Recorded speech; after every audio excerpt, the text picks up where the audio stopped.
Reading about some of the Nobel Prize awards, I became concerned about the environment and why it wasn't being recognized in a similar fashion. And that's how it all got started. The Goldman Prize, it started off relatively small, but it always was a big idea. We want these people to be rewarded in a way that the recognition comes and will inspire many others to do exactly the same thing. Ordinary people doing extraordinary things to save our Earth.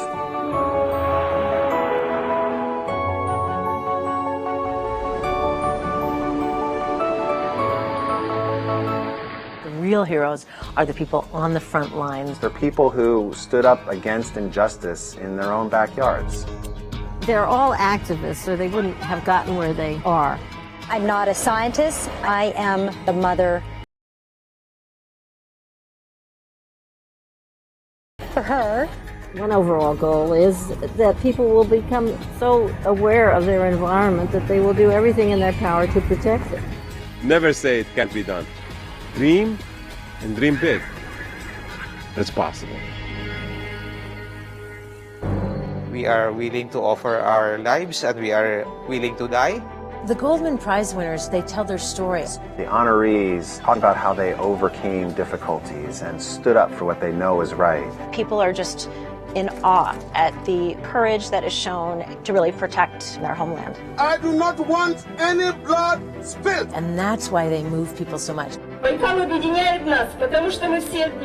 We started in our own home, and then we motivate others to do the same. This is our state, Governor, and with the help of the American people, we're taking it back. Water is more important than coal.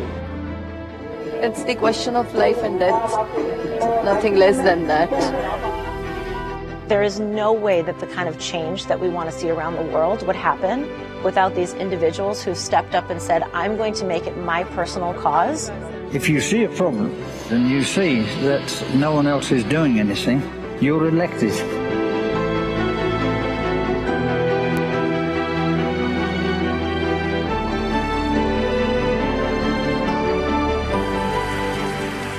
When I know that event is coming, I know that day I will be inspired, and it happens every year. Before the Nobel Peace Prize knew I existed, the Goldman Prize realized I existed. You see these award winners who are proud environmental leaders, and I think that really resonates with our young people. Maybe one day I can be a recipient of the Goldman Awards.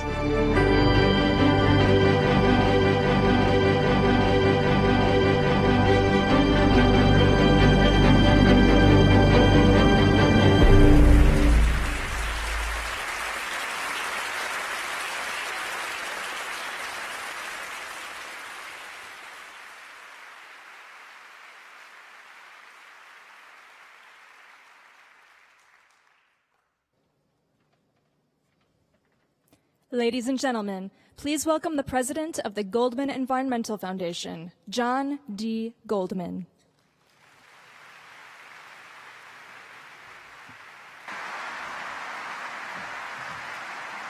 Good evening, everybody. Welcome to the 2014 Goldman Environmental Prize. In 1990, the world was a very different place. Nelson Mandela was freed from jail after more than 27 years of imprisonment.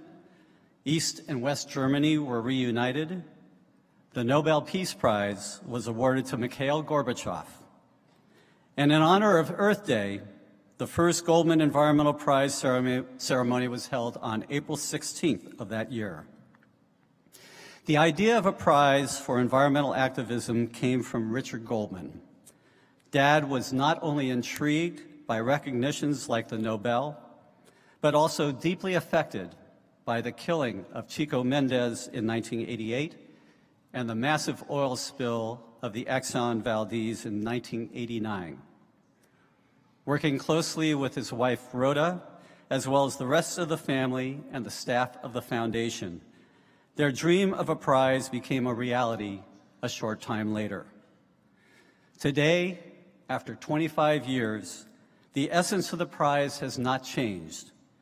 From the beginning, We wanted to highlight urgent environmental issues. We aimed to inspire others to act. But most of all, we hoped that the prize would acknowledge and reward unsung environmental heroes for their remarkable and selfless achievements. And today there are now 163 heroes who've been recognized by this award, and every one of them has made the planet a better place.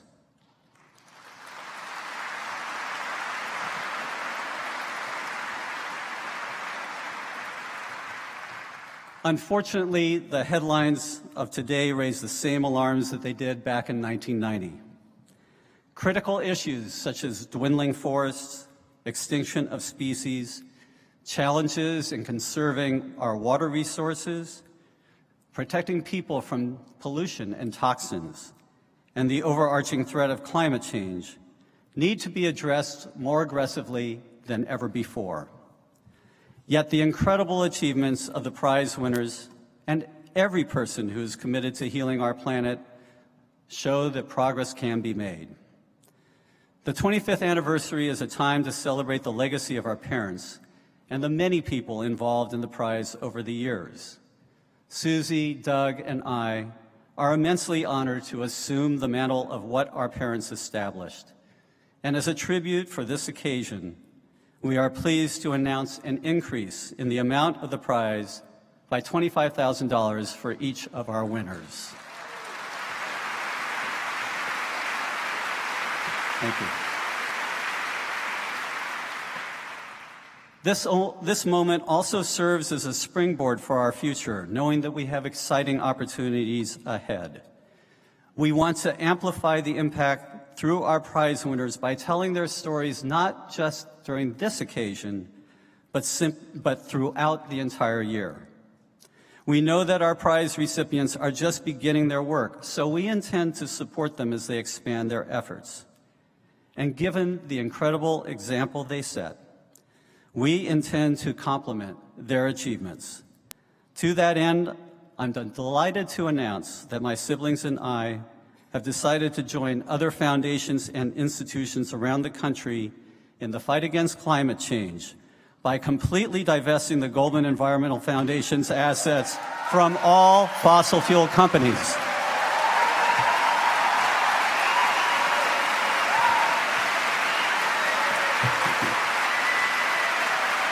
Thank you. Thank you very much. But one thing will remain constant. We will continue to support ordinary people who are doing extraordinary things, honoring their conviction, commitment, and courage. They truly are environmental heroes, giving us faith and promise that indeed, together, we can repair the world. In closing, let me express my gratitude to those who make this possible. The exceptional staff of the Goldman Environmental Foundation, led by our new Executive Director, David Gordon. Thank you, David. Our prize jury, our nominators, our partner organizations, and especially all of you, here and in every corner of our planet, for being champions of a healthy, sustainable Earth. We applaud you. Enjoy our special program this evening, and thank you very much. Thank you. Thank you.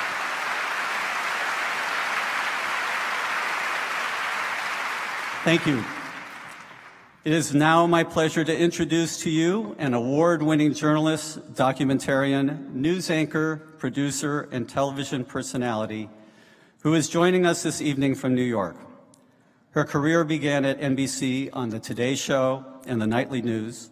From there, she moved to CNN, where she won several awards, including 2 Emmys.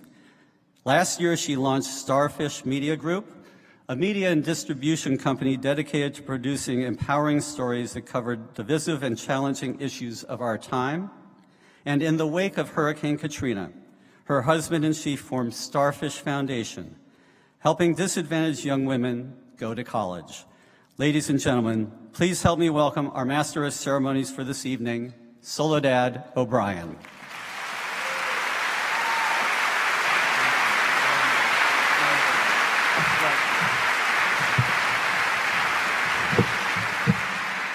Good evening, and thanks, John.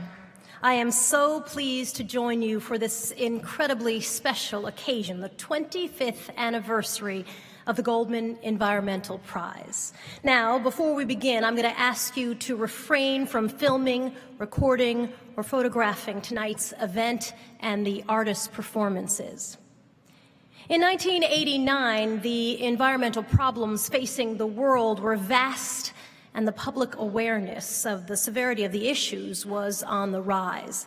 The Exxon Valdez disaster, the destruction of the rainforests, global warming. Increasingly, the headlines of the day pointed to the rapid devastation of the environment. The impact we were having on natural resources, public health, and wild places was beyond what the world could bear without serious repercussions. Grassroots environmental activists worked tirelessly in the background against great odds and with few resources. Richard and Rhoda Goldman decided that it was time to recognize the unsung heroes protecting our planet. In 1990, the very first Goldman Environmental Prize was held right next door at the Herbst Theater. 25 years later, and the news still isn't good. But our public awareness of the problems, the solutions, and our role in both has increased beyond measure. And it is in this, yes, that is worth clapping for. And it is in this realm where the most opportunity exists to create lasting change. The enduring legacy of the Goldman Prize has been and always will be one of hope and optimism. The reminder that one person can make a critical difference provides the much-needed inspiration for ordinary citizens to act and to get involved. After all, successful movements have often begun with a single, inspired individual who has braved the obstacles with hope, determination, and the will to never give up. This is why the Goldmans knew that recognizing and honoring grassroots leaders was so important. By founding the prize in 1989 to offer financial support and recognition, Richard and Rhoda provided critical assistance for many grassroots heroes. This stage is only one step on the path of these extraordinary men and women. Many of the 157 people who have joined us before tonight have gone on to achieve tremendous victories. They have won the environmental battles for which they were awarded the prize. They have been elected by their nation to hold office, and they have even won the Nobel Peace Prize. There is no limit to what these extraordinary individuals can accomplish.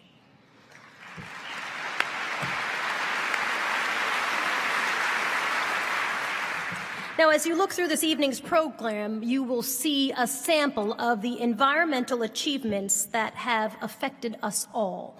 Before we meet tonight's winners, I'm pleased to introduce our first guest, a very special artist who performed at the first Goldman Environmental Prize ceremony in 1990. It is a great honor to have him here tonight to help us celebrate our first 25 years and to help us usher in the next 25. So, ladies and gentlemen, Grammy Award winner and member of Crosby, Stills, and Nash, Mr. Graham Nash.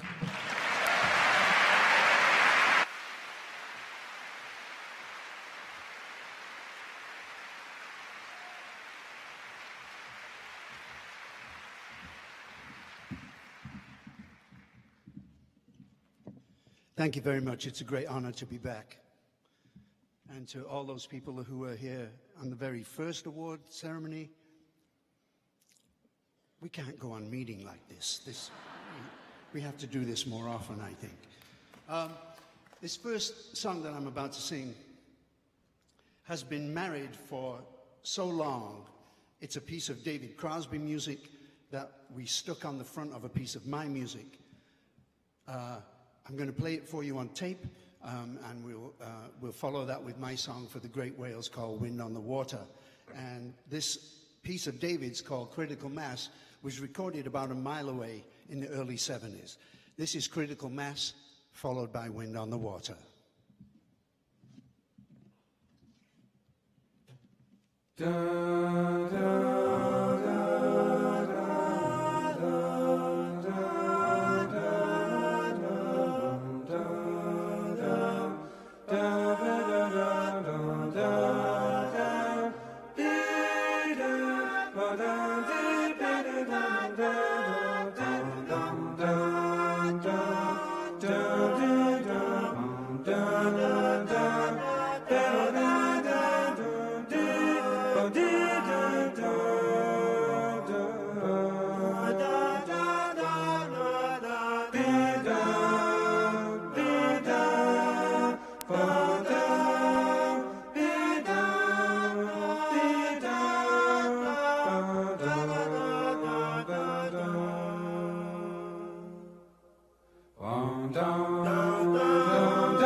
Over the years you have been hunted by the men who threw harpoons, and in the long run he will kill you just to feed the pets we raise.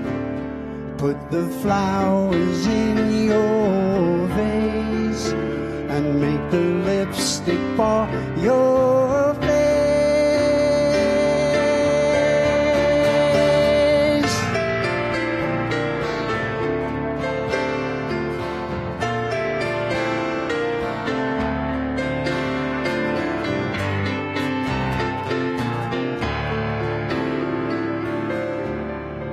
Over the years you swam the ocean, following feelings of your own. Now you are washed up on the shoreline. I can see your body lie. It's a shame you had to die to put the shadow on our eyes.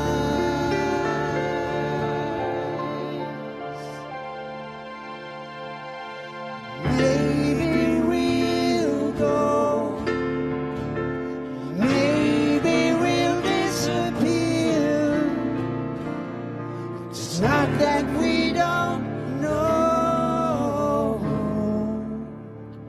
it's just that we don't wanna care. Under the bridges, over the foam, wind on the water, carry me home.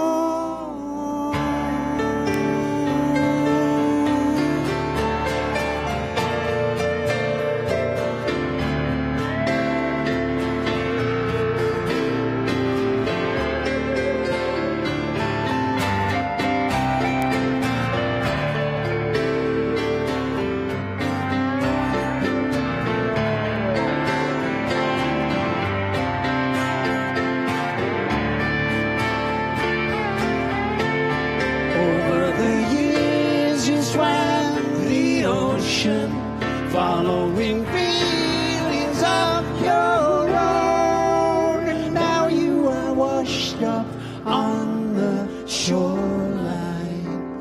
I can see your body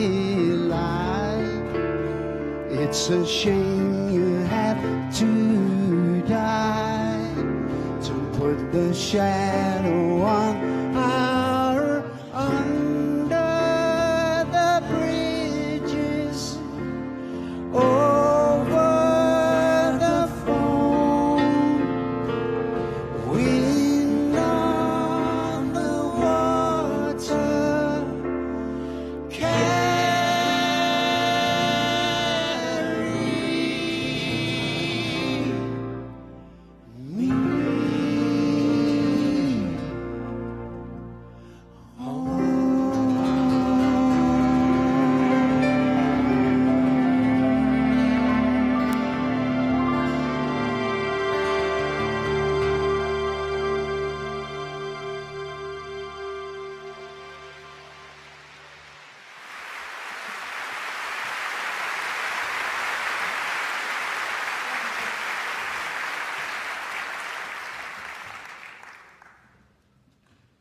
Thank you very much.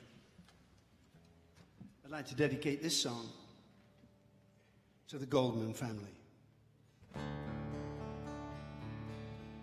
They have really taught their children well. We like to do this for every single teacher in the world.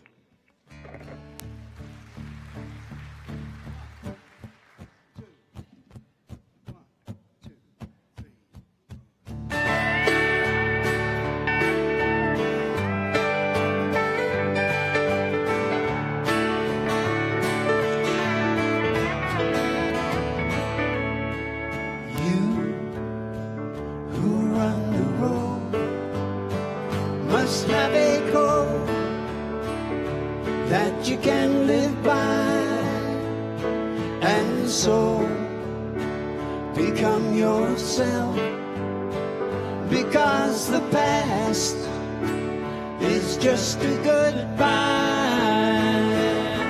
Teach your children well, 'cause their father's hell, they slowly go by, and feed them on your dreams. Is the one they pick, is the one you know by. Don't you ever ask them why, if they told you you would cry. So just look at them and sigh.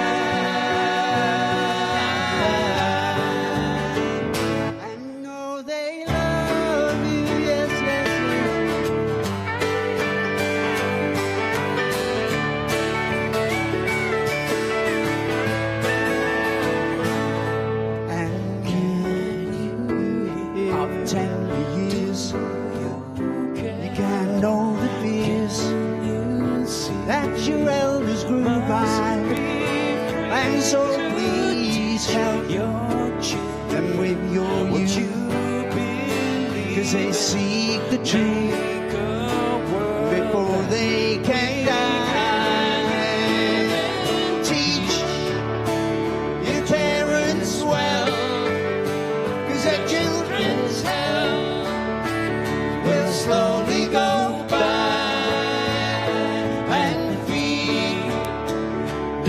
Your dreams is the one they pick, is the one you know by.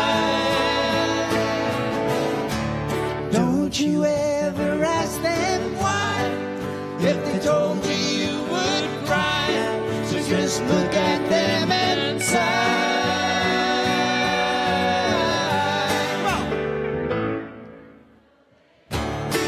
That's right.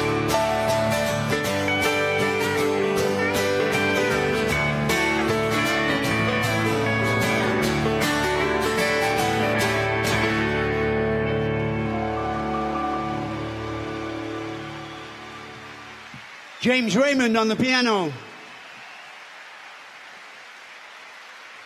And Shane Fontaine on the guitar. Thank you very much, everybody.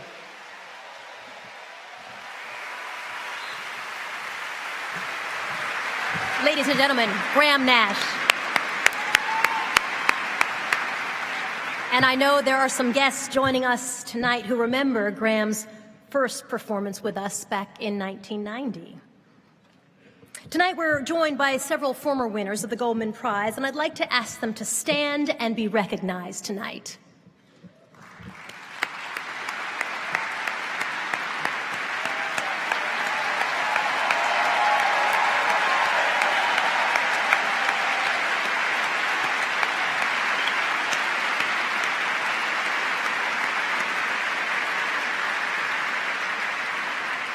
I'd also like to recognize members of the Goldman family leading the foundation and shaping the vision of the prize. Doug Goldman, Susie Gelman, and John Goldman, will you please stand and be recognized for carrying on the legacy and leadership of your parents, Richard and Rhoda. We're also joined by members of the Goldman Environmental Prize jury who help select the winners of the Goldman Prize each year. So please join me in welcoming Yolanda Kakabadsi, Erna Wichelar, and Alvaro Umanya.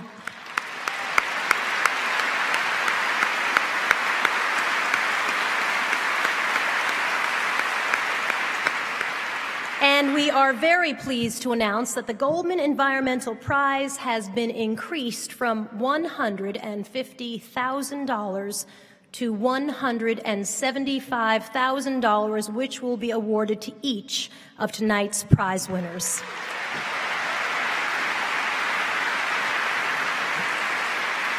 In addition, each recipient is presented with a statue of the Ouroboros, a serpent biting its own tail, representing nature's power of renewal.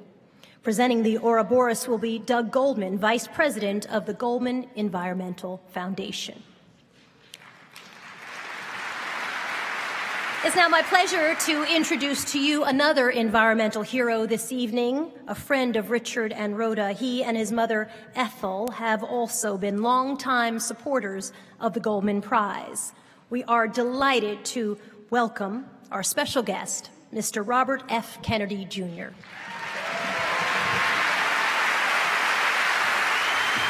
Thank you. Thank you very much.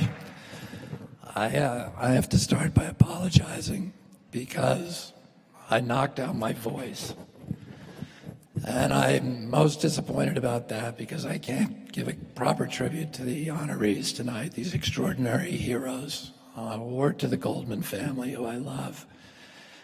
And I loved Richard and Rhoda Goldman. I spoke at the first Goldman Award years when the first time it was created. And I've known them ever since, and I grew a very, very close friendship with them, as did my mother, and I'm so happy that their family has continued their commitment. Richard and Rhoda understood they were very, very rare people. They understood the connection between the environment and democracy and poverty, and they understood that these issues had to be solved from the grassroots. And here in our country, where the environmental movement really began after Rachel Carson, but in 1970 on Earth Day, and I remember what it was like before Earth Day. I remember the Cuyahoga River burning for a week and nobody being able to put it out with flames that were 8 stories high. I remember Lake Erie being declared dead. I remember that I couldn't swim in the Hudson or the Charles or the Potomac growing up. I remember the eastern peregrine falcon going extinct in 1963, the same year that my uncle was killed from DDT poisoning. And this accumulation of insults in 1970 drove 20 million Americans out into the street, the largest public demonstration in American history, 10% of our population, demanding that our political leaders. I have no idea if you can understand anything I'm saying. Do I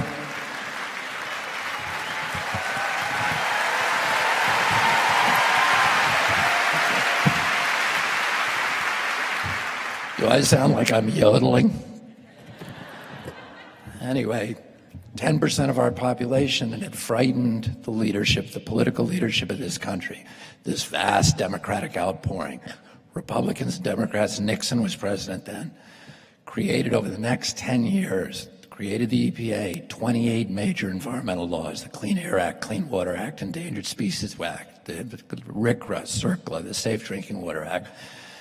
And those, the mechanism that those acts had in common was their effort to restore democracy, to protecting the allocation of the public commons, the shared resources of our society, the air, the water, the wildlife, the fisheries, the public lands, those things that couldn't be reduced to private property ownership, but by their nature are the property, the assets of all of our community. And it took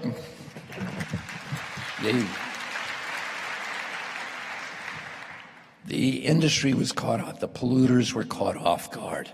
They let us do this, but they quickly regrouped and they mounted a campaign to crush us and to crush these laws and to crush democracy and to crush the transparency. And anywhere you see large-scale environmental destruction, you will see the subversion of democracy. You'll see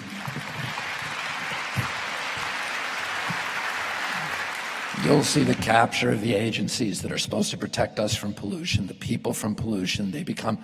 Those agencies become sock puppets of the industries they're supposed to regulate.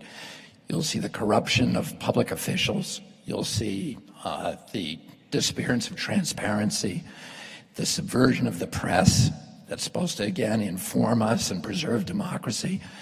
You'll see the destruction of democracy at the local level, the end of planning laws and zoning laws and the capacity of the public and hearings and permit hearings to participate in the political process and the allocation of their commons. And these industries, people like the Koch brothers and Enron, Exxon, and all these other energy companies, the carbon cronies, in an effort to create a corporate kleptocracy in this country and change this from a democracy to an oligarchy of the wealthy and of the few, attacked wholesale our environmental laws. And they did it in a number of ways that you know about, campaign finance laws and all of these laws that injure our environment. They created hundreds of think tanks on Capitol Hill that are some of these phony think tanks that are supposed to be, they claim are free market think tanks, but they don't want free market capitalism. They hate free market capitalism. What they want is a ruthless, merciless, savage capitalism for the poor and socialism for the rich, for them.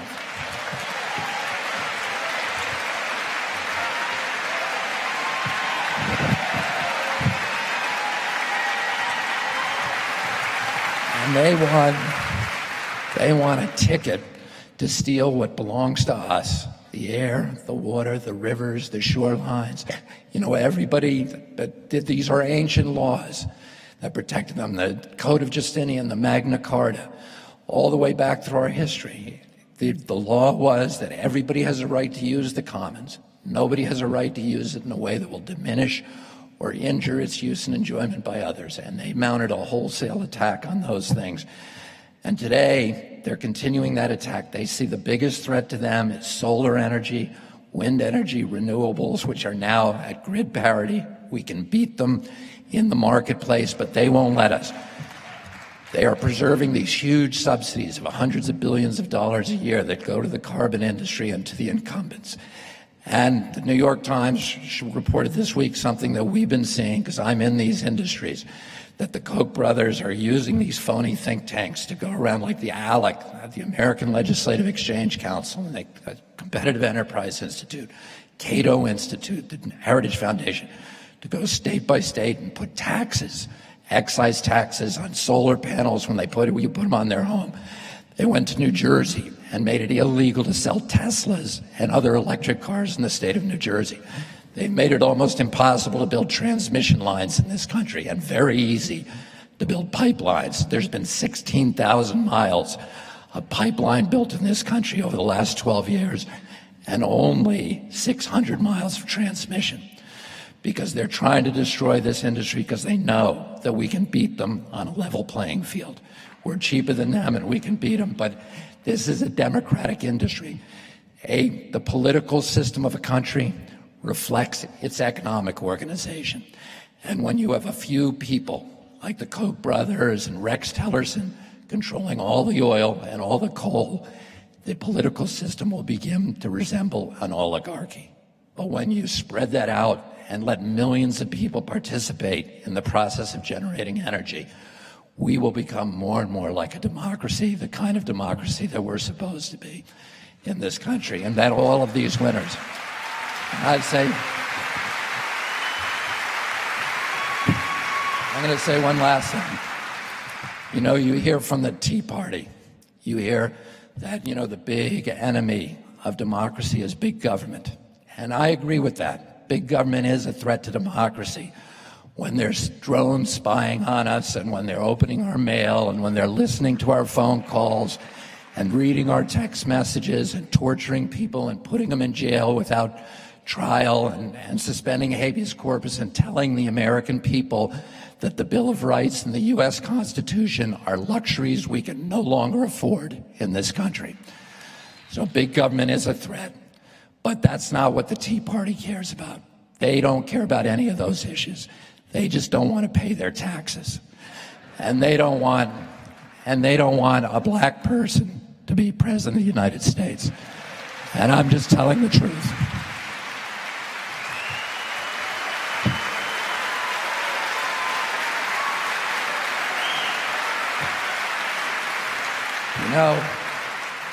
Clive Bundy did not surprise me. I knew that this whole Tea Party movement came out of the nostalgia for a plantation economy. That's where it came from. Why is it that they all came out of those dozen southern states that were part of the Confederacy? This is the resurgence of the Confederacy. That's why well, I'm not going to go on. I got to shut up. I'll just say this. So big government is a threat to American democracy, but the much bigger threat is excessive corporate power. And if you look throughout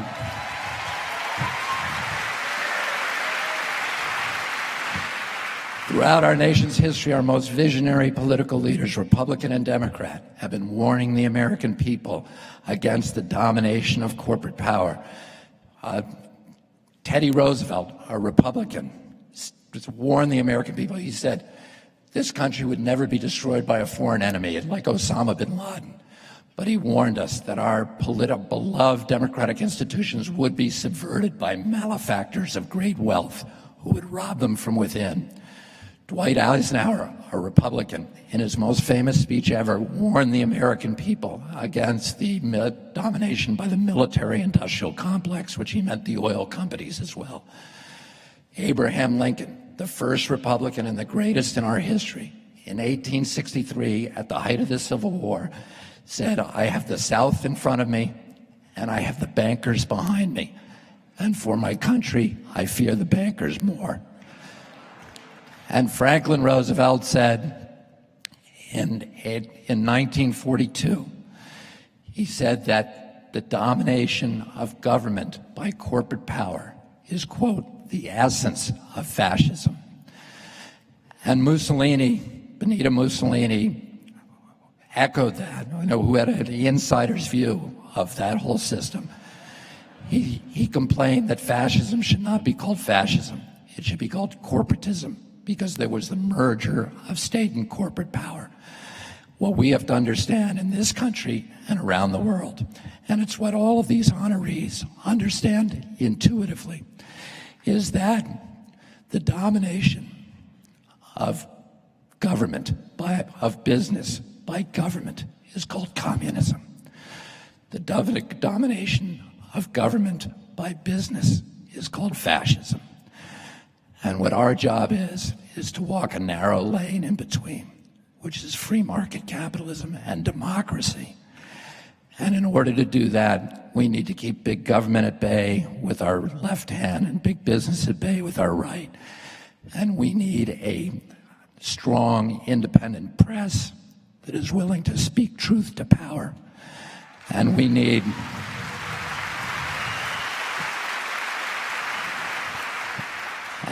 an educated and informed public that is able to recognize all the milestones of tyranny. And that's what these honorees have spent their life doing, reminding us what democracy is and reminding us that we cannot let it go. Thank you all very much for having me.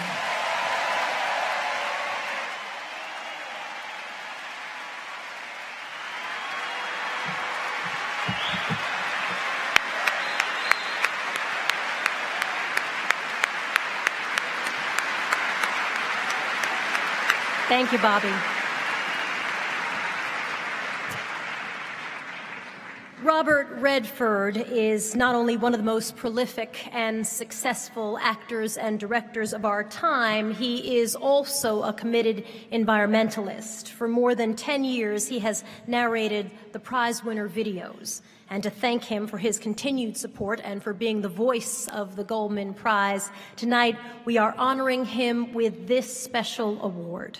While his filming schedule prevents him from joining us in person tonight, Mr. Redford wanted to say a few words. It's very satisfying to be associated with the Goldman Environmental Prize, and this acknowledgement means a great deal to me. It goes without saying that I wish I could be there in person to celebrate this special evening with all of you, but I'm beginning a film and it's made it impossible. But I am with you in spirit for sure. For a decade, I've had the honor of narrating the short documentaries telling the incredible life stories of the winners of the Goldman Environmental Prize. And because of this, I've had the opportunity to see firsthand what a difference grassroots leaders make, not only in the protection of the environment, but in the quality of life of countless people and communities. These activists show all of us that we must be willing to stand up for what we believe. And if we do, we can create the kind of change that will ensure a better future for generations to come. As the Goldman Prize celebrates 25 years of honoring over 150 leaders around the globe who are working to protect the planet, I hope it inspires all of us to do what we can in our own communities to protect and conserve the Earth's natural resources. I want to close with remembering someone that meant the world to me and made a huge difference in the world at large. I had the pleasure of knowing Richard Goldman and the good fortune to be inspired by the life he lived. I'm sure so many of you feel similarly. It's been such an honor for me to be part of the prize brought to life in the vision of Richard Goldman, and now brought into the future by his children who share this commitment and celebrate with us Richard's incredible legacy. Ladies and gentlemen, may I introduce to you the winners of the 2014 Goldman Environmental Prize.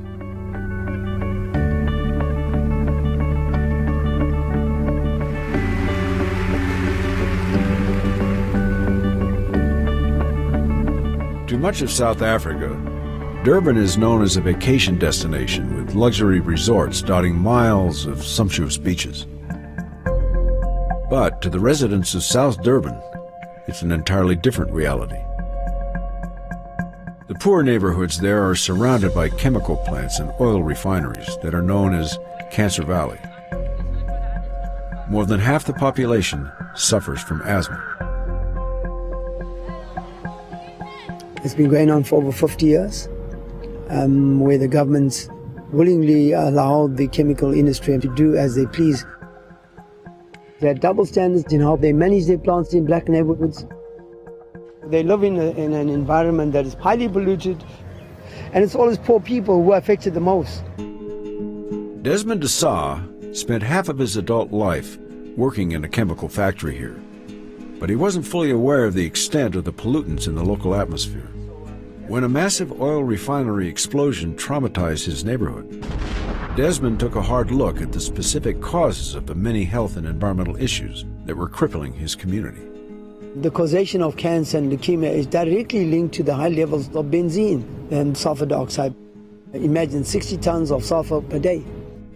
We have over 300 of the big chemical companies. We also have the two biggest crude oil refineries, the two big paper mills. All the waste was dumped here to Bobo. At a time when the environmentally irresponsible company Wasteman was attempting to expand the Bull Ball toxic dump site, Desmond and his emerging organization were gathering strength in their effort to shut it down. This landfill site had a huge gas plume. Schools were affected, children were hospitalized. We looked through all that volumes of documentation to understand the chemicals and how they're dealing with it. The company Wasteman were adamant that they're not going to close the toxic landfill site. This is a long history of toxic waste dumping in South Durban. This Bull dump site in the middle of a black community, put there purely because of environmental racist planning, refused to close. And so Desmond had to engage with government and say, sorry, actually you should have been closed long ago. We started to develop the community and create awareness. We have health workshops. We take bucket samples to ensure that they know what's causing all the illnesses. And so we've developed the knowledge base. We have agitated, we have lobbied. We were able, for the first time in the history of this country, to get the industry bosses to be held accountable for their actions. In November of 2011, thanks to the efforts of Desmond and the South Durban Community Alliance, Wasteman Corporation was forced to shut down the Bull Ball waste site, thus eliminating one of the most toxic dump sites in Africa. People said you'll never close down Wasteman, it's going to go on forever, government is on their side. But we've shown that as a united force, we can stop environmental racism. And we've shown communities that there needs to be a new way of doing business. For outstanding environmental achievement in Africa, the 2014 Goldman Environmental Prize is awarded to Desmond Desa, Durban, South Africa.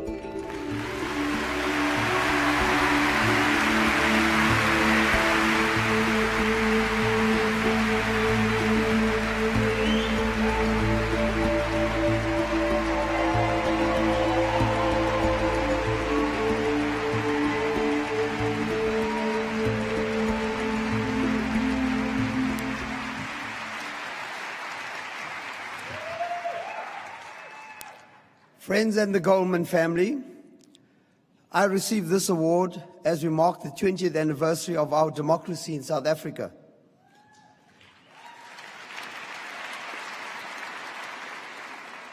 It is this democracy led by Nelson Mandela that brought environmental justice to the fore.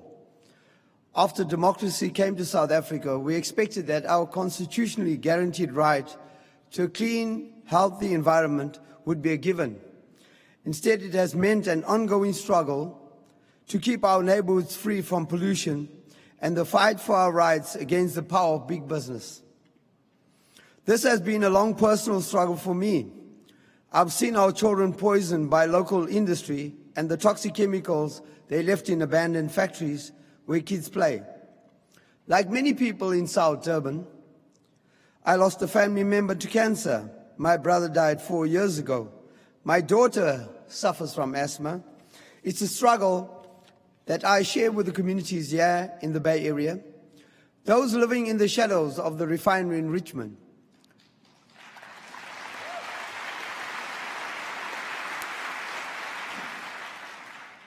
I'm forced to live with this, but I choose to challenge this environmental racism. The battle to preserve our neighborhoods continues as government tries to force us out and make room for more destructive projects like the Dugout Port, which we're not consulted on, but more fossil fuel development. But we will not let reckless industry and irresponsible government disenfranchise local communities again and create an economic apartheid. The fight to stop toxic industry and save South Durban is the fight to stop economic apartheid.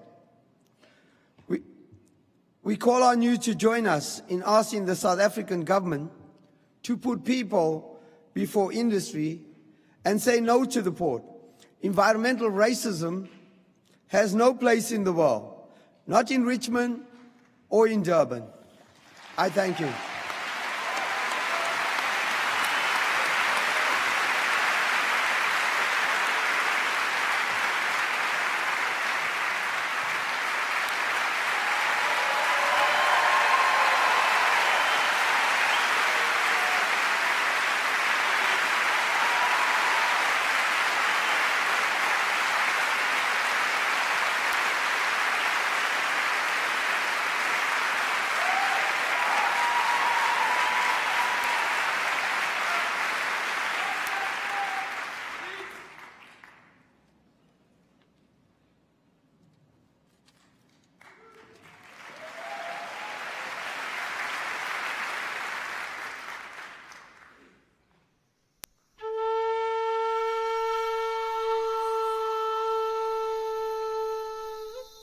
On the island of Sumatra, the vast 6 million-acre Lucer ecosystem provides vital rainforest habitat for some of the rarest animal species, including the Sumatran orangutan. The Lucer rainforest has a very high biodiversity and the most important habitat for 5 of the most critically endangered species of mammal in the world, including the Sumatran tiger and especially the Sumatran rhino. From the northern tip of the island, Rudi Putra first became fascinated with wildlife as a child, and later as he studied biology, the elusive Sumatran rhino, which along with the Javan rhino is one of the most endangered mammals in the world. Its future is threatened by the loss of rainforests due to illegal plantations. It's estimated there are very few rhinos left in the Lucer's remotest rainforest, far from human activity. If its habitat continues to be disturbed, this species will go extinct. A major problem in the Lucer ecosystem is the cultivation of the African oil palm. It's got a very big market and it's also highly profitable most years. So there's great pressure to open up further land to grow oil palm. The majority of the world's palm oil is grown in Indonesia, fueled by consumer demand in the U.S. Much of the rainforest loss comes from illegal plantations. Rudi organized and sent small teams into remote areas of the Lucer to locate, report, and remove these illegal plantations.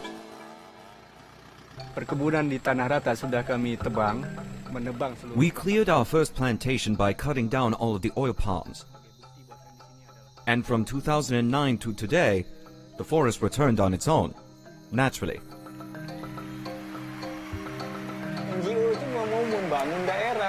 In total, Rudi is personally responsible for the dismantling of over 1,000 acres of illegal palm oil plantations, while he established a new unique model for rainforest preservation and protection.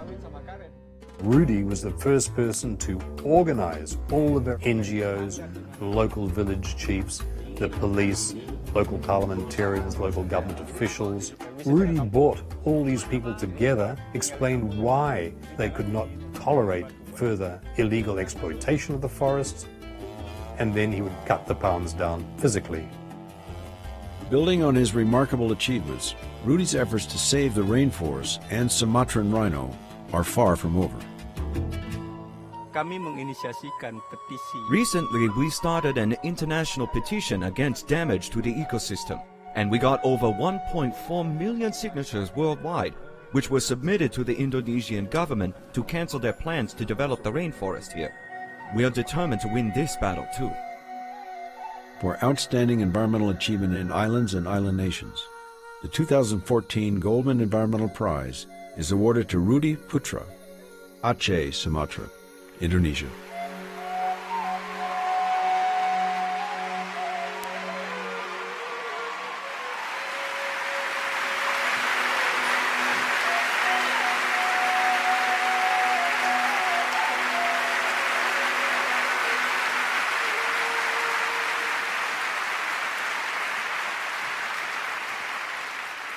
Thank you for everybody. I would first like to thank the Goldman Environmental Prize for this award. While I feel humble being chosen as a recipient, I also recognize that this prize will be extremely helpful in our effort to protect the Lucer ecosystem.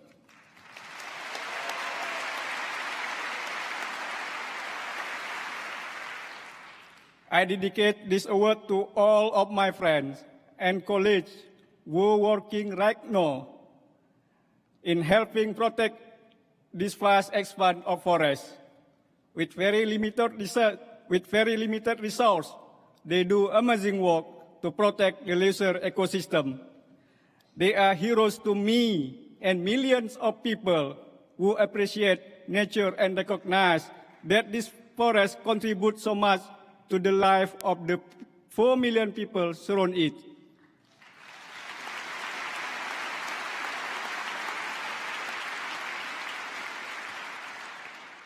A growing and urgent concern is that the Lucer ecosystem is now under major threat from the expansion of the palm oil, mining, logging, new settlement, and new route. The government plans will legally open up the leisure to do all these activities. The time to stop it is now.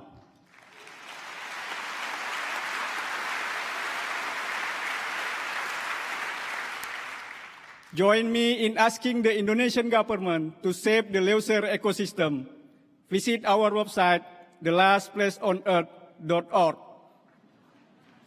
where you will find ways to send a strong message. When we lost the forest, we lost our rhinos, we lost our water, and we lost our people.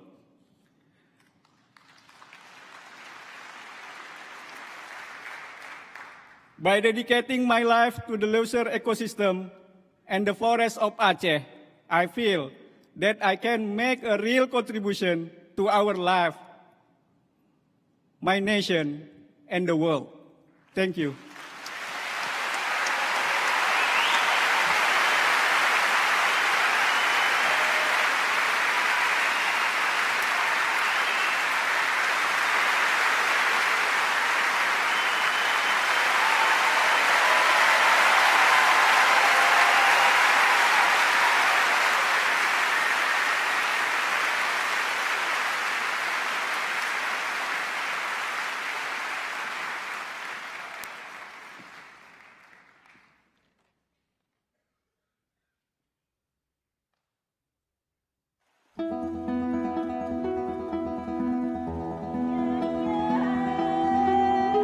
The Ashanika are one of South America's largest indigenous groups.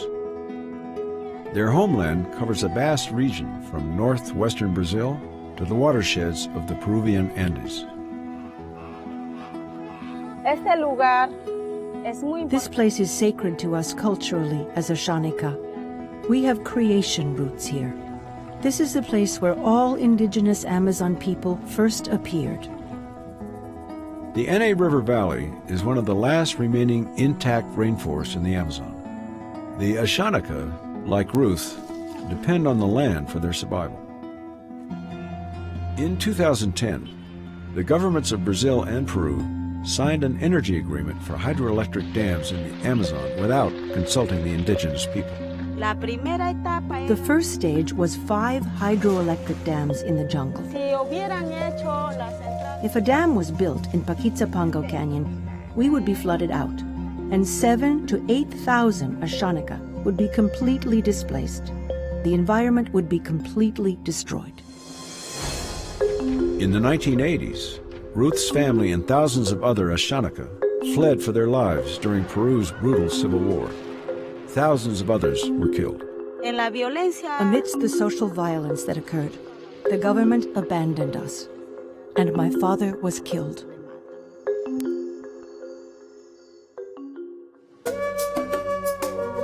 Longing to reconnect with her culture, Ruth returned as a young adult and joined CARE, an Ashanika rights organization. At age 27, she was elected as CARE's first female president, determined that her people would never be forced off their land again. We visited every community, informing the people about the threats posed by the hydroelectric dam. We produced a computer simulation showing the effects the dam would have on our lives. My anger motivated me to defend my people. Our communities are legally entitled to prior and informed consent by the government before any concessions are granted. If the government has given us these legal rights, then it's up to us to apply the law.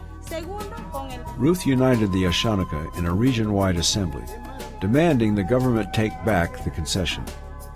As a result, the Paquitzapango Dam was stopped. Ruth Buendia's leadership led to the rights of the Ashaninka people being recognized. The projects that were threatening their habitat have been substantially revised to avoid further damage to her community. Ruth did not let up. Her protest at the Inter-American Commission on Human Rights put pressure on the Peruvian Ministry of Energy. Her advocacy paid off when the second dam was stopped. Para mí era llorar. When we won, I cried and I laughed. Then I got worried, thinking they gave up. Maybe now they'll kill me. They're a huge company. Looking ahead, Ruth and Kare are developing sustainable agriculture projects for the Ashaninka, so they can remain tied to the land that is their spiritual home. Kare tiene que estar mirando como... Kare always has to be on the lookout, like an eagle, carefully watching what the government is doing. The hydroelectric dam project was our wake-up call. For outstanding environmental achievement in South and Central America, the 2014 Goldman Environmental Prize is awarded to Ruth Buendia, Ene River, Peru.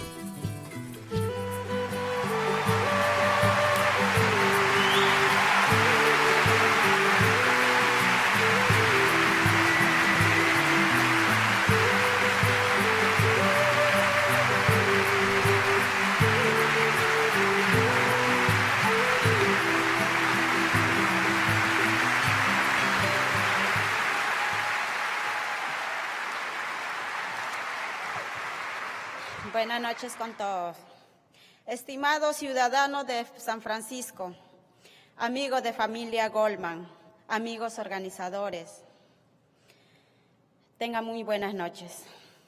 Nunca imaginé que luego de tantos años de trabajo y como una mujer asháninka de la Amazonía peruana, madre de 5 niños, podría recibir un premio tan importante. Esta noche quiero hacerle una confesión. No voy a rendirme, ni mi pueblo indígena asháninka de Río N.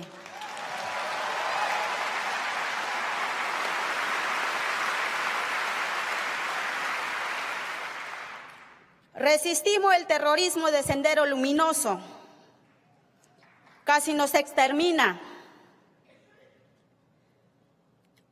Un Estado que no nos mira, que no nos considera como ciudadanos.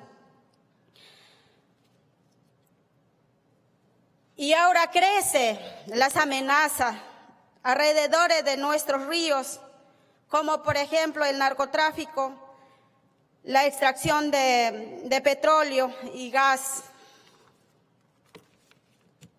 Necesitamos educación para nuestros hijos asháninka.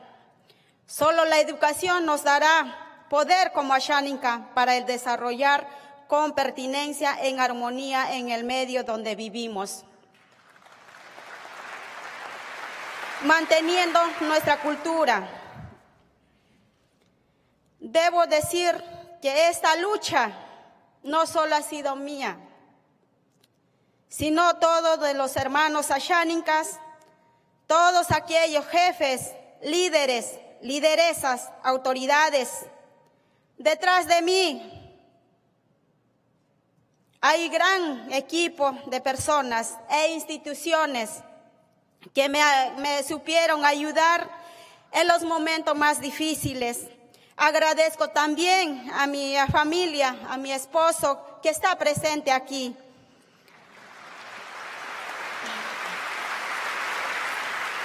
A mi madre y a mi padre, cuya fuerza y carácter que siempre me ha acompañado para enfrentar estas adversidades que me ha podido presentar en la vida.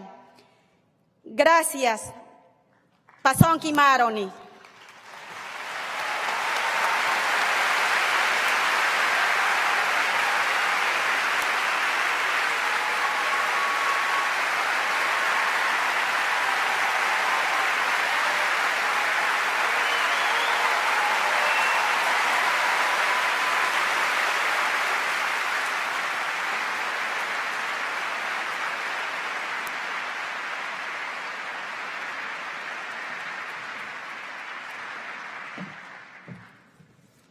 Congratulations to the first 3 winners of the 2014 Goldman Environmental Prize.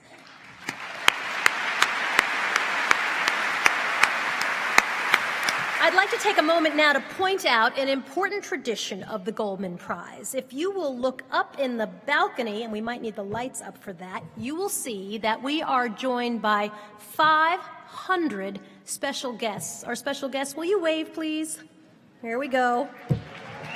And time again, of course, we've heard from prize winners just how critical the youth will be, the role of the youth will be if we're to ensure environmental sustainability. So the youth are here joining us tonight.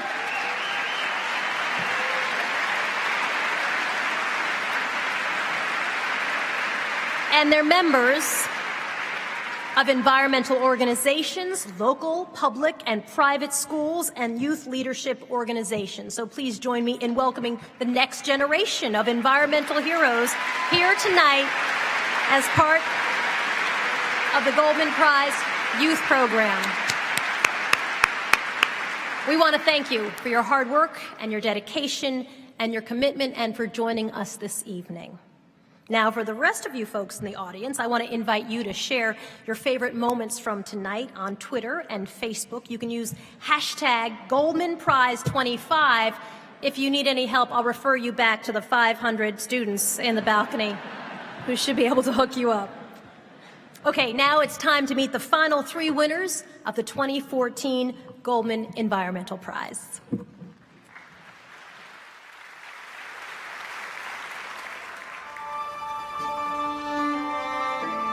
The Krasnodar region, recently the site of the Sochi Olympics, is world-renowned for gorgeous mountain landscapes and abundant wildlife.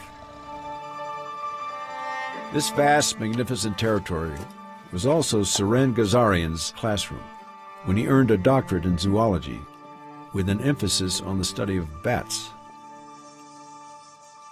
As his wildlife studies intensified, so did his political awareness. It became clear to me that bat conservation was at serious risk due to illegal logging, housing development, and tourism near their habitats. This was an issue not just for the bat species, but for the complete balance of nature in several precious ecosystems. Suren joined forces with Environmental Watch on North Caucasus as they discovered that President Dmitry Medvedev was building a private villa for himself in the Utris Reserve.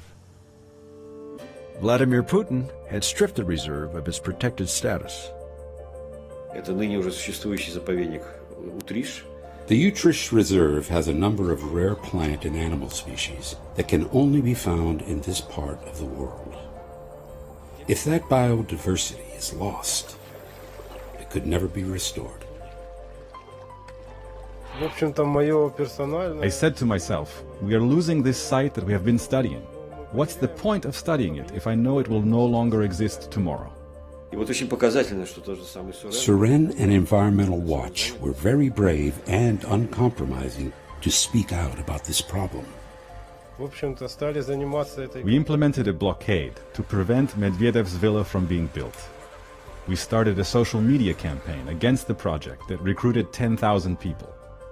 This showed the public that the very people responsible for creating these laws were the first to violate them. Suren's actions led to halting the potentially devastating project and reinstating the reserve's protected status. Within months of their victory, Suren and Environmental Watch went to the Black Sea to investigate yet another summer palace, this one for President Putin, in a protected old-growth forest. We conducted several actions on the heavily guarded site of Putin's palace. I was arrested and falsely accused of threatening to kill the security guards. This meant facing a serious prison sentence. Suren's activism has helped to safeguard endangered areas and highlight the connection between government corruption and environmental degradation. Because he was facing imprisonment, he sought asylum in Estonia.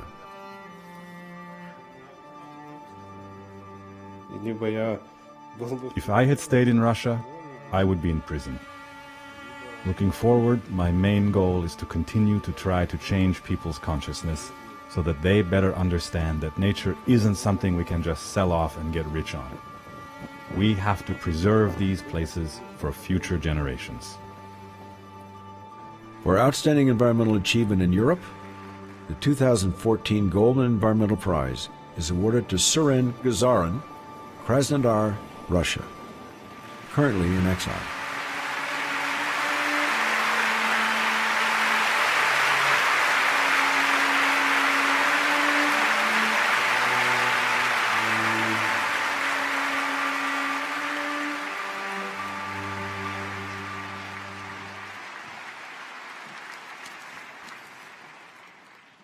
Thank you so much.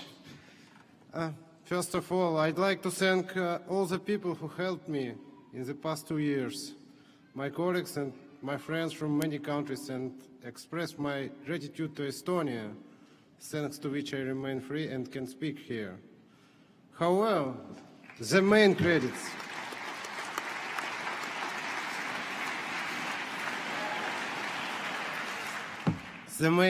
belong to my colleagues from Environmental Watch and North Caucasus, who stay in Russia.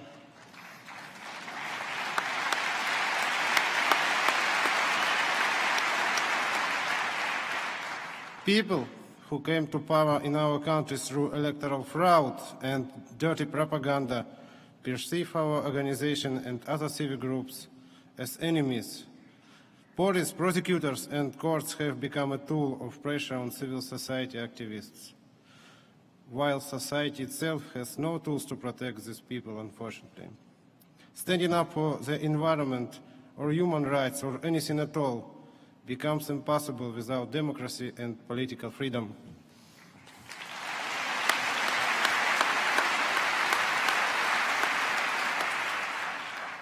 The most tragic part of the story concerns Evgeny Vitishko, a friend of mine and another leader of the Environmental Watch, who was convicted with me after the action against illegal seizure of coastal lands along the Black Sea. 2 days before the opening of the Sochi Olympics, he was arrested on the street and thrown in a dark basement cell for 15 days in order to isolate him from foreign media. An unfair trial resulted in 3-year sentence at a penal colony where Evgeny shares a room with 115 other prisoners. He is obliged to sweep the yard from the dawn to sunset without the right to free movement and daily rests. And that's always with his 2 academic degrees.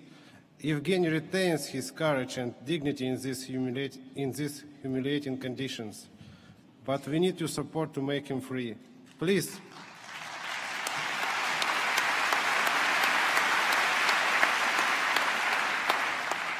Please go to our Facebook page and find out how you can support Evgeny. And I also just want to remind you that Evgeny is not the only one who is in prison now for environmental activism or commitments.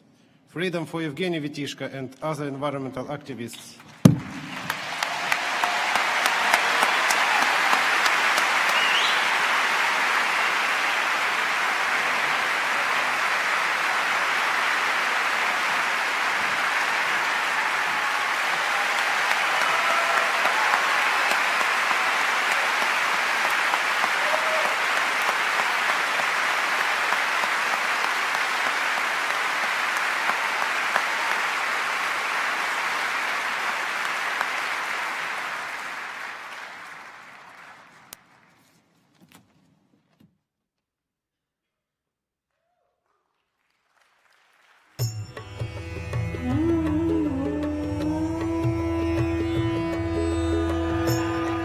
India is a rapidly developing nation of 1.2 billion people, whose primary energy source is coal. The state of Chhattisgarh, which holds nearly 1/5 of India's coal reserves, has seen its pastoral landscape and rural culture uprooted by rampant coal production. When I visit the mining areas, I don't see any happy faces. These people have been forced to sacrifice everything in the name of industrial development. Coal mines have polluted our air and water. The people are suffering from respiratory diseases and skin diseases, and our environment has been completely destroyed. Villagers are rarely informed of impending coal projects, even though Indian law requires their consent before development can take place. Ramesh Agrawal has become the people's champion. When the Right to Information Act was introduced, it gave us access to data specifically relating to industry, mining, and natural resources. But the tribal people, for whom these rules exist, don't understand the laws. Ramesh stepped in on behalf of the people. He studied policy, tracked energy development projects, and held the industry accountable for its claims. Of particular interest was a huge mine of Jindal steel and power. We were told that the villagers had no objections to the mining and had in fact approved it. But there was no prior and informed consent. They said we'd given permission, but the signatures had been forged. That's the way Jindal works. Jindal Steel and Power is owned by a member of Indian Parliament. The coal industry uses its powerful political influence to push through coal permits. Right to information activists like Ramesh Agrawal are completely exposed. Their names are made public, and they're subject to threats, assault, and even death for their actions exposing corruption. Despite constant harassment, Ramesh filed claims against Jindal for moving the project forward.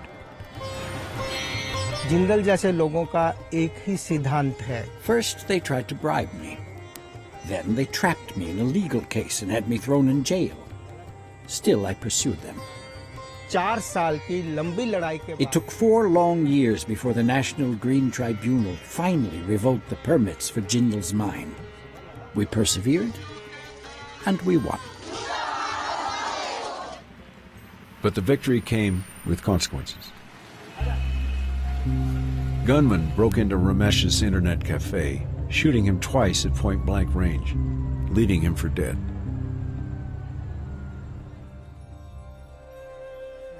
Ramesh now faces a long recovery. He continues his quest to transform villagers into activists, fighting against environmental degradation and political corruption.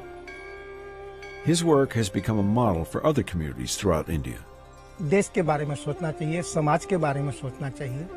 Every man has a responsibility to his society and his country. As human beings, we must preserve our natural resources and protect the environment. For outstanding environmental achievement in Asia, the 2014 Goldman Environmental Prize is awarded to Ramesh Agrawal, Raigad, India.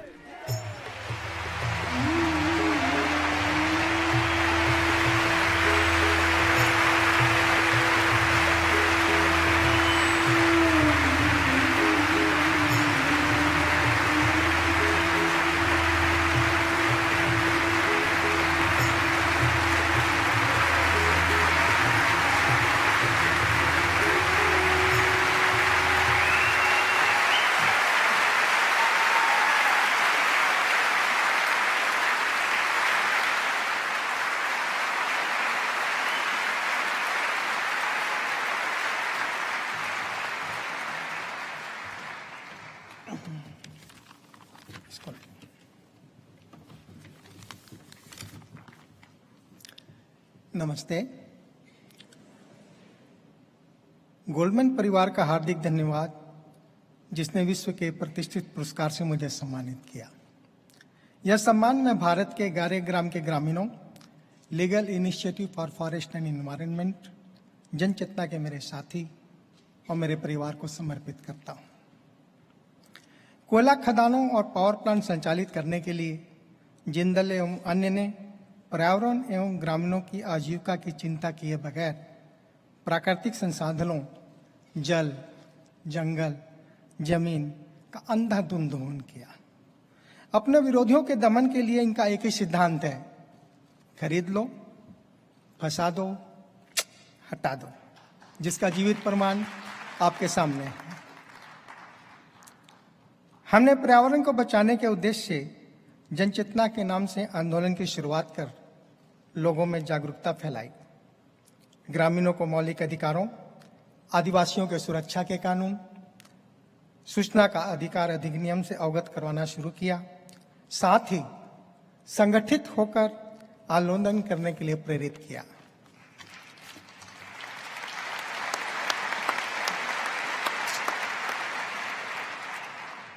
हमने गारे में जिंदल की खदान बंद करवा कर जीत हासिल की, लेकिन एक खदान के बंद हो जाने से खतरा खत्म नहीं हो गया।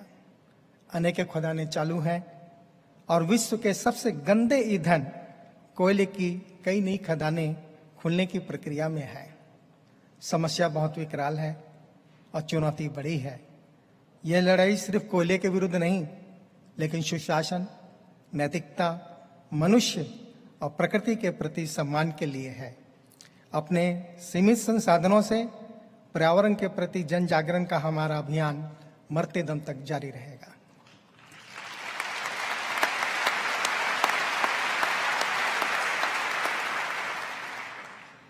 हम एक ऐसे अंधे मोड़ की ओर बढ़ रहे हैं जहां से वापसी का कोई रास्ता नहीं। प्रदूषण देशों की सीमा नहीं जानता। एक देश में बढ़ रहे प्रदूषण से विश्व के दूसरे अनेकों देश प्रभावित हुए हैं और होंगे।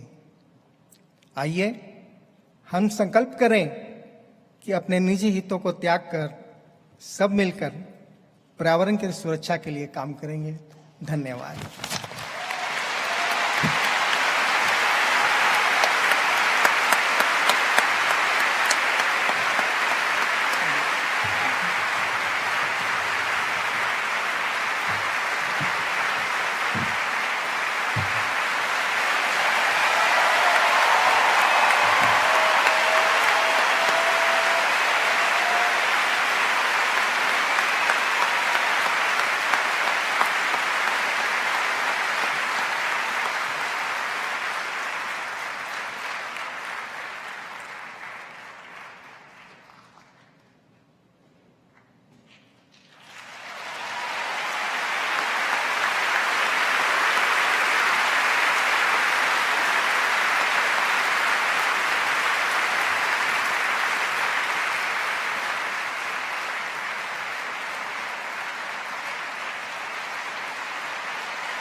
David and I met when we were both corporate attorneys working in a large Boston law firm. We moved out to Ithaca and we fell in love with the area. Upstate New York is at the crossroads of natural beauty and history that stretches back to the Revolutionary War. But today, due to the area's massive shale deposits, it's now at the epicenter in a battle against fracking.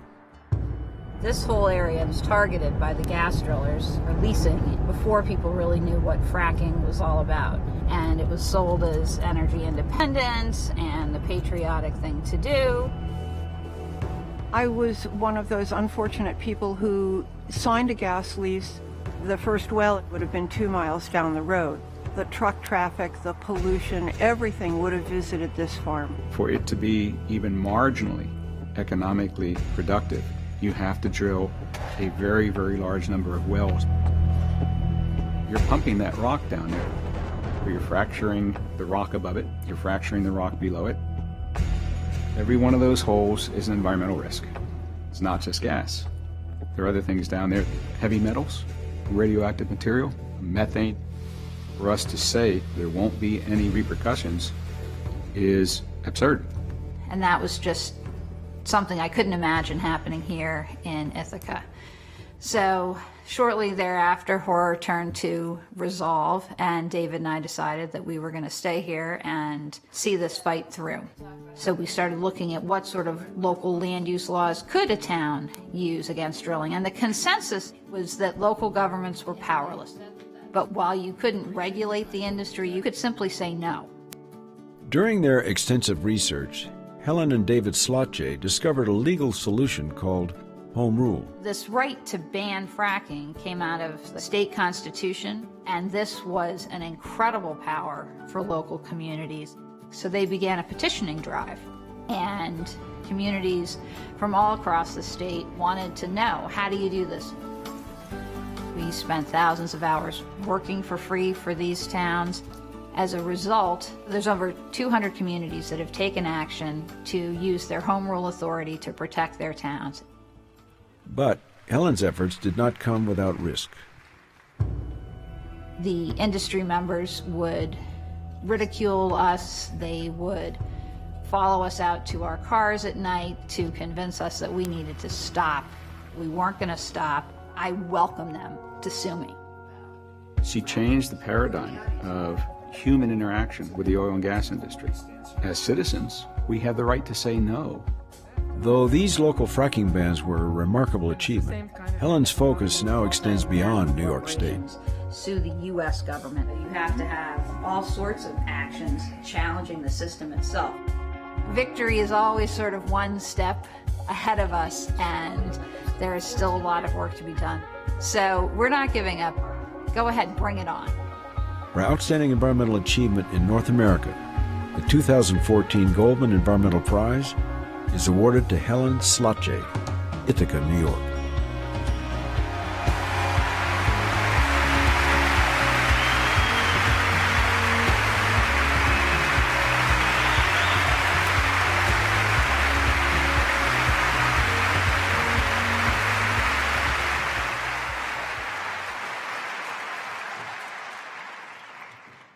Since the great environmental victories of the 1970s, industry has steadily and with determination worked not only to roll back those protections, but in fact turn them on their heads and use environmental laws to legalize, to permit what would otherwise be wrong.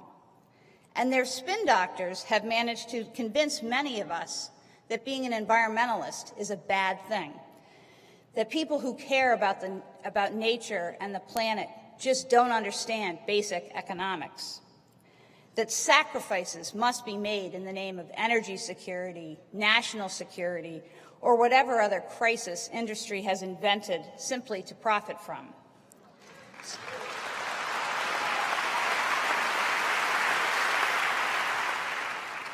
So it is with great gratitude that I thank Richard and Rhoda Goldman for creating a foundation that celebrates environmentalism, and through the prize reminds us that we can all be environmental activists.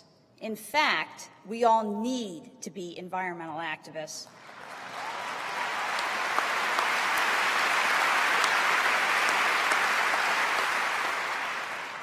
Because of the tremendous damage that has already been done to our planet. This damage will only be reversed when we act as if we are part of the environment. Fracking is a global problem.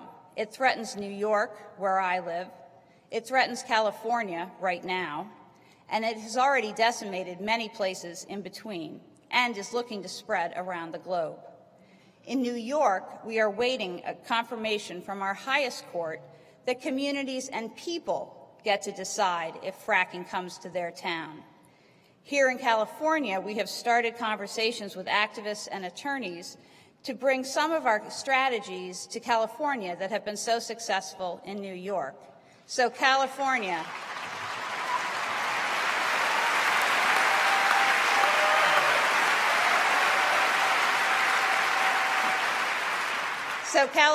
please join us and say, no fracking way.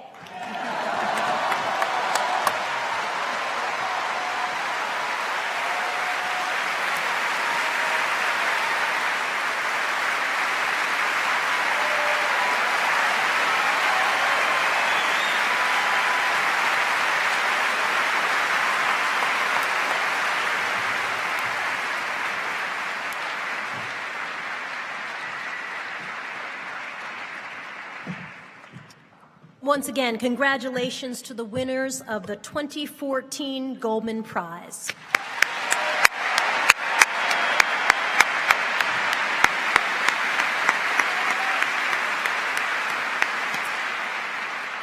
And now it gives me great pleasure to invite to the stage a 10-time Grammy Award winner, the one and only Ms. Bonnie Raitt.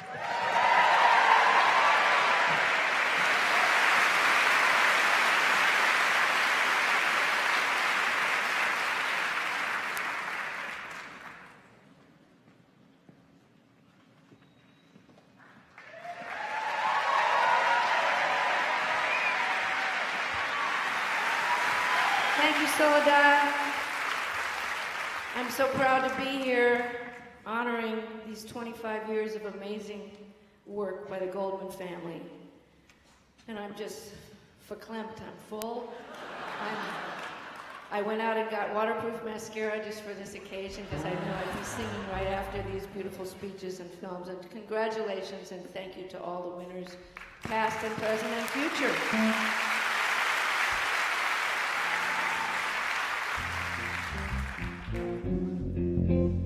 I want to sing a song. It's called I Will Not Be Broken, and I want to dedicate it to everybody that's working and watching on the internet over there, everybody that gets discouraged.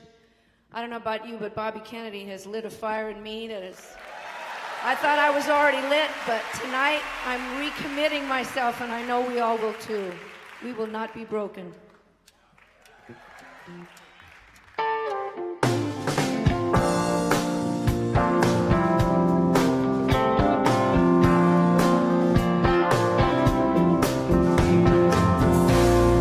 That was then and this is now. Found my way, told you so. Take me down. You can hold me, but you can't hold what's within. Push me around, push me to the limit, baby. I may bend, but I know where I'm not going. I will not be broken.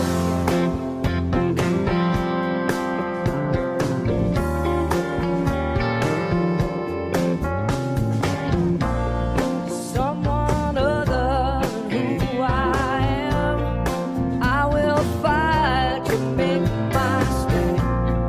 What is living if I can't live free? What is freedom if I can't be me? Take me down, you can hold me, but you can't hold what's within. Pull me around, push me to the limit, baby. I may win, but I know where I'm not going. I will not be broken. I will not be broken. I won't let you near it. I will let my spirit fly high.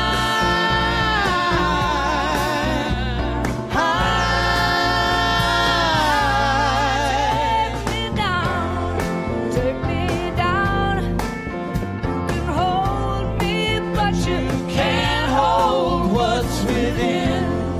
Pull me around, push me to the limit, baby. I may win, but I know where I'm not going. I will not be broken. I will not be broken. I will not be broken.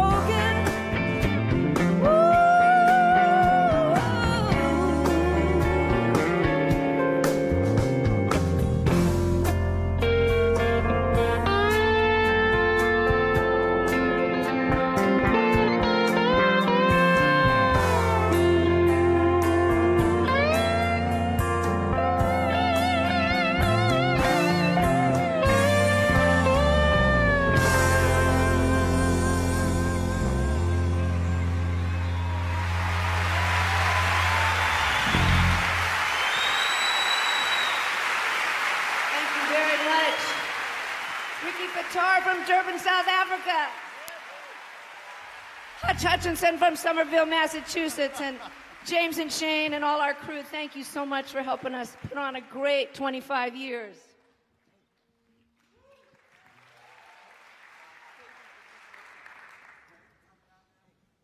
I would like to sing this next song that I recorded, oh my God, 42 years ago. And I sang it because my heart was broken. And sometimes it feels broken now when I read the paper and when I look around and I get so discouraged. And there are heroes that lift me up. And I want to sing this for someone who has shared this beautiful song with me over the years. And I want to sing it for my dear sister, Linda Ronstadt, tonight, who also sings a beautiful version. And I'm so proud to have someone whose angelic voice makes me want to sing this for you all. Won't you welcome back Graham Nash?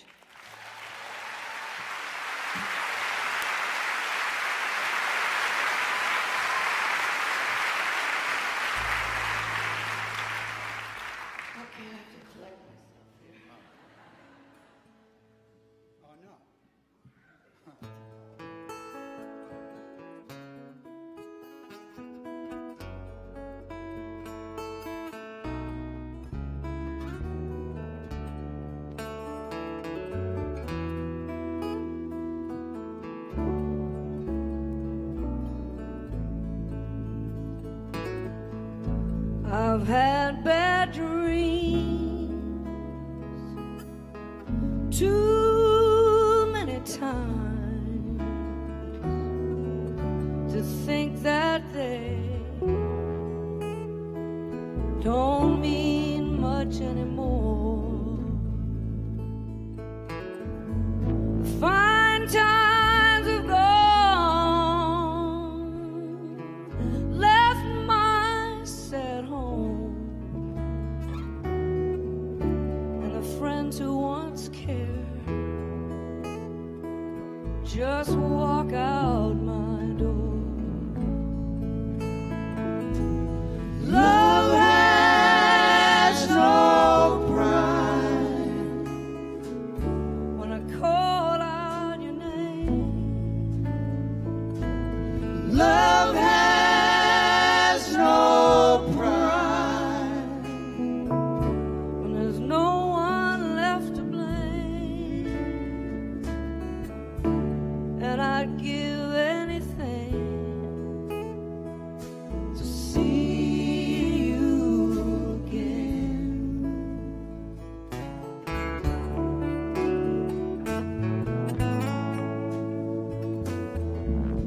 I've been alone too many nights to think that you could come back again. I've heard you talk, just crazy to stay, but your love hurts me so. I don't care what you say. Love has no pride.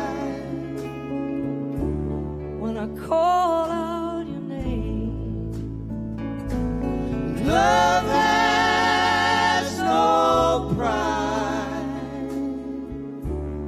When there's no one left to blame,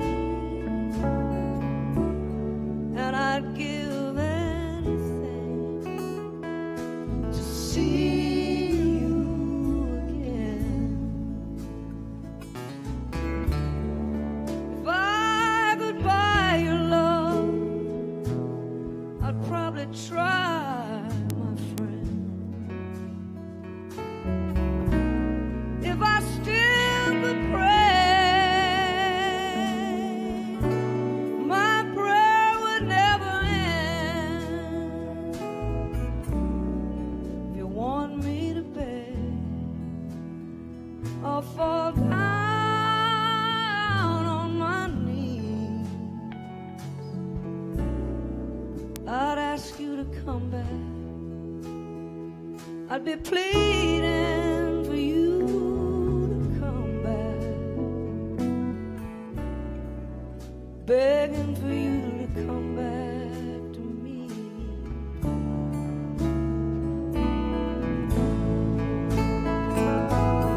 Love has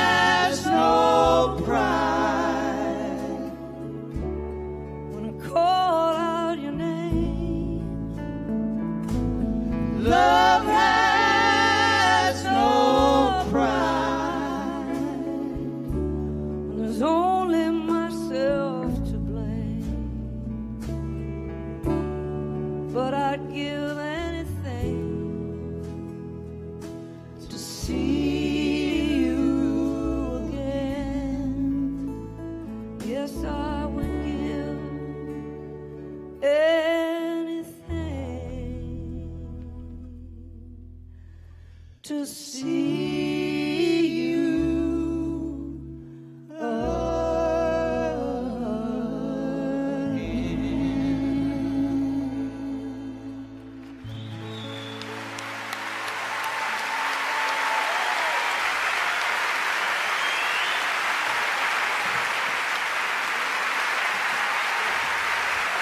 Thank you, Graham, and the beautiful band. Thank you all.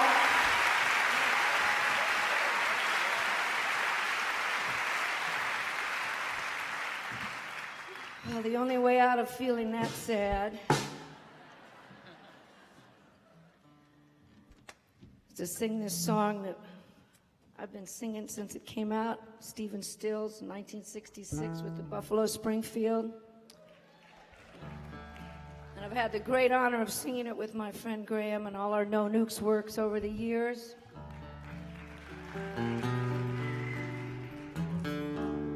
So we're going to encourage you to sing along. That's right.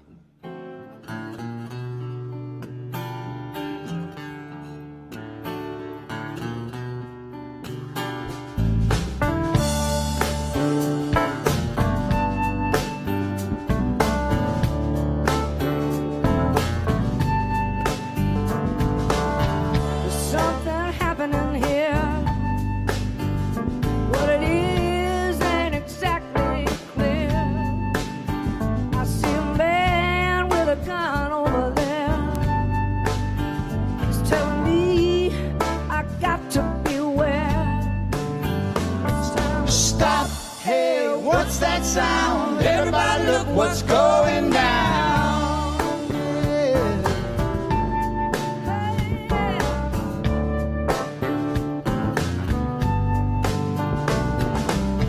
There's battle lines being drawn.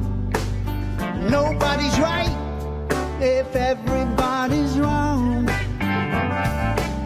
Young people speaking their minds, getting so much resistance from behind. We got to stop. What's that sound? Everybody look what's going down. Yeah.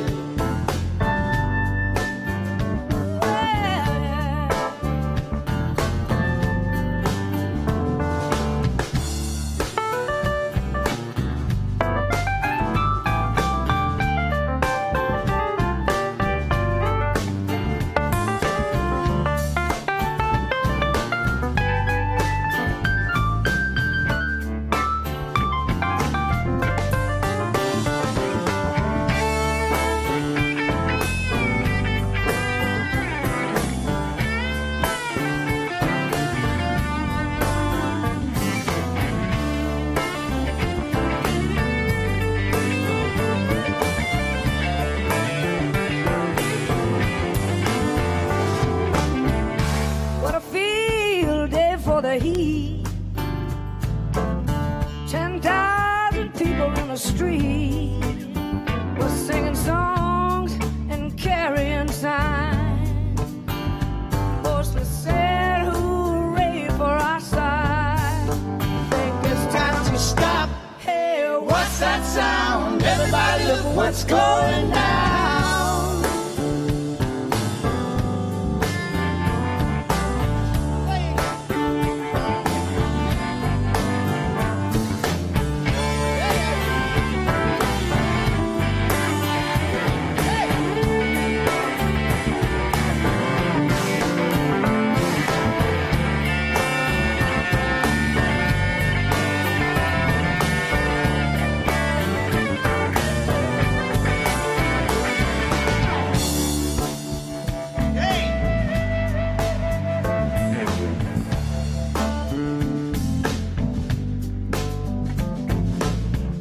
Paranoia strikes deep into your life, it will creep. Starts when you're always afraid. Step out of line and come take you away. You got to stop. Hey, what's that sound? Everybody look what's going down. Stop. Hey, what's that sound? Everybody look what's going down. Hey, what's that Everybody look what's going down. Hey, what's that sound?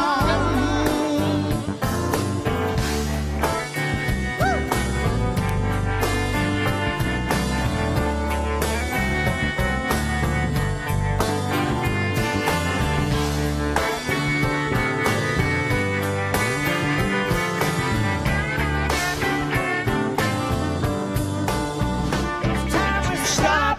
Hey, what's that sound? Everybody look what's going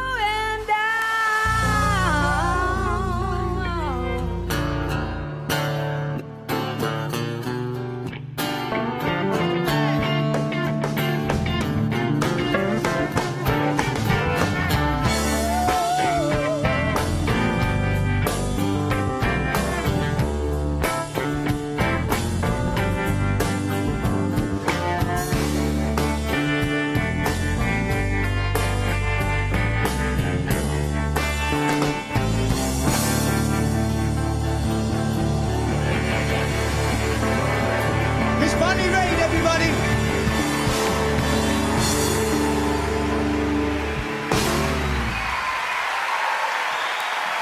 Graham Nash, everyone on the show tonight, thank you so much to my band and crew.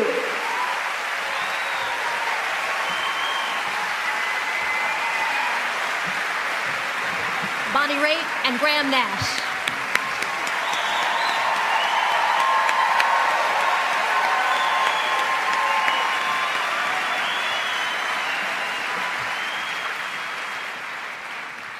Ladies and gentlemen, thank you for joining us tonight as we celebrate 25 years of the Goldman Environmental Prize.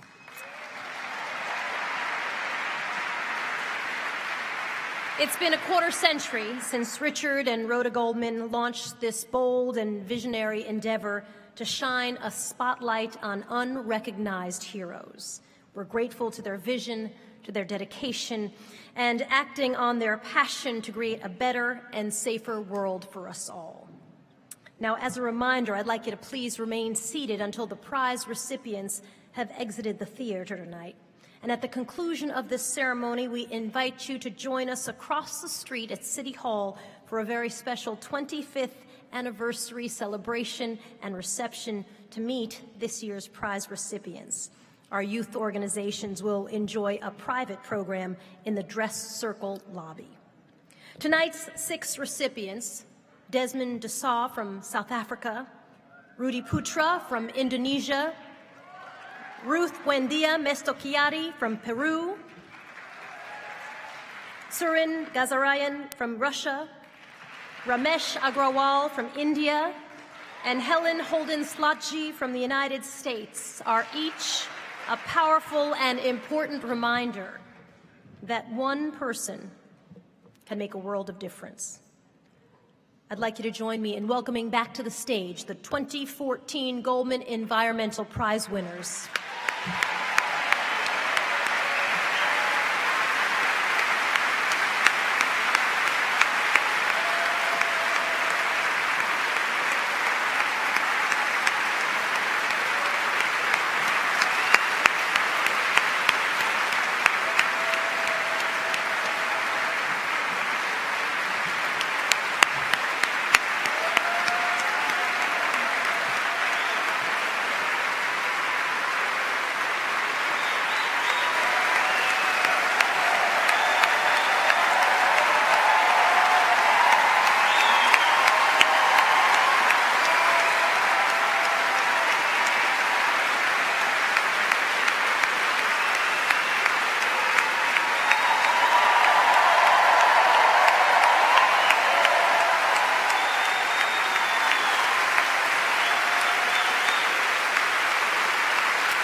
Congratulations once again to the 2014 Goldman Environmental Prize recipients. We hope that all of you will leave here inspired and moved and ready to heed the call to action delivered so powerfully tonight by these 6 courageous environmental heroes.